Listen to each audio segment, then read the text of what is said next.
Mike with 3G Construction and Roofing at 4714 Pascal Court.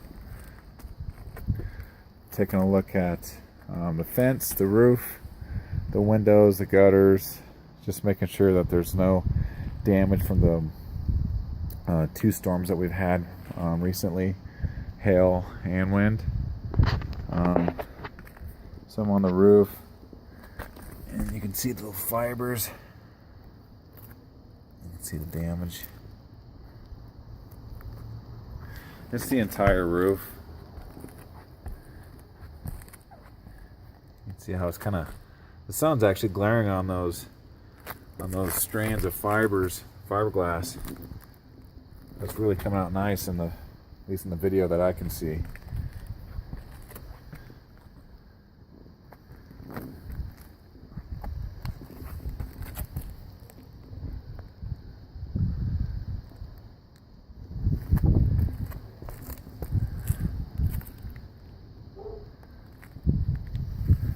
So the roof, I believe, is going to need to be replaced.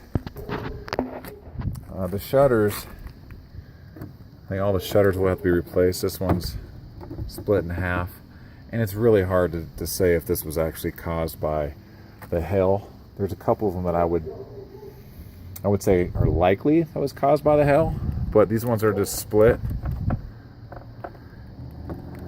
I would say that's just kind of wear. It's just aged. We on the south side of the house here, and it takes a beating from the sun. But you can see like this piece here missing. That's possible that could be hail. This is possible it could be hail. You can see how the gutters are full of all the granules, and that's pretty typical after a hailstorm, where the hail just kind of beats the top of the roof and those granules kind of make its way towards the gutters.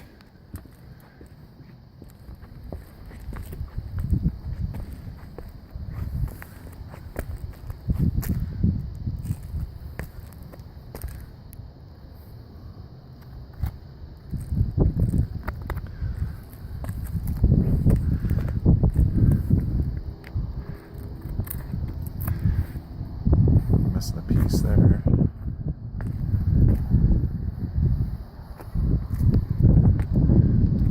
All the windows that I've looked at so far have been okay.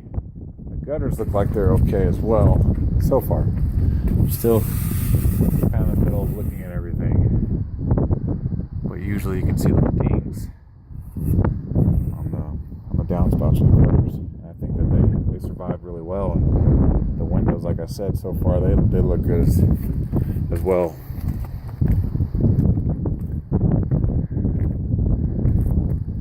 Nice the way that they held this trim a little past the windows. It really kind of protected this edge, because usually that edge is the one that takes the blunt of the hail. But they held it back just a tad. I don't know if you can see it, but a lot of builders or installers, it's probably more the installer than it is the builder, will actually hold that out past the trim, which is nice for the painters because they can just get their caulk gun and put a nice clean bead right up against that edge. But since they kind of sunk this in a little bit, it kind of was protected, so that edge actually survived, because usually it's this little edge right here that will chip, and once it chips, the insurance company will call those out, call that to be replaced. The downfall to holding the window in so deep behind the trim, it's just really hard to get a good caulk line.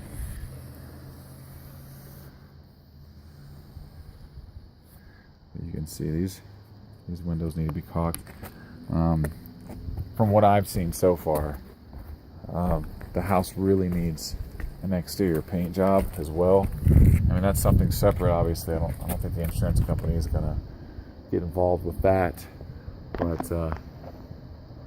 there's a shingle that's lifted up there. But we're going to break all these things down for you, at least give you the resources that you need to help you make your decision on how you want to approach this. We will help any way we can.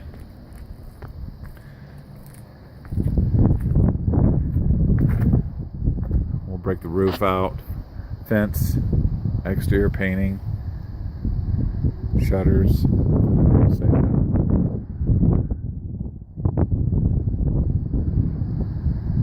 Just please let us know if you have any questions. We'll get them answered for you.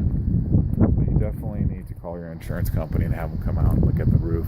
We certainly can even meet with them to go over what we've seen, and usually that saves a little time and kind of be here on your behalf. Make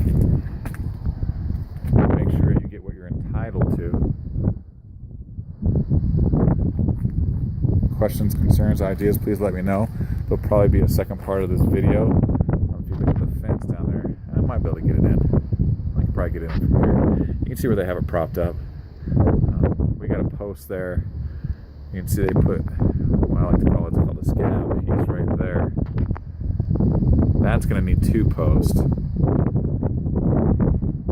Now I've only looked at the fences up to the retaining wall, so I had to get my ladder. So I'm going to go up top and look at the fence that's up a little higher, and I'll just call it like I see it and get the information back to you.